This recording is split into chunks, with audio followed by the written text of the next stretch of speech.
ఎప్పటి నుంచో అనుకుంటాను.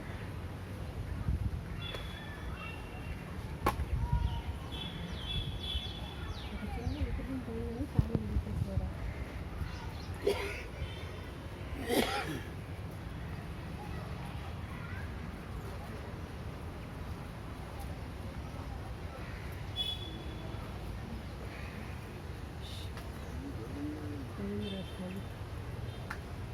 ఎంత చక్కగా స్వరూపంగా ముక్కు చెవులు కళ్ళు ఒక్క అటు కూర్చో, అటు కూర్చోచ్చు.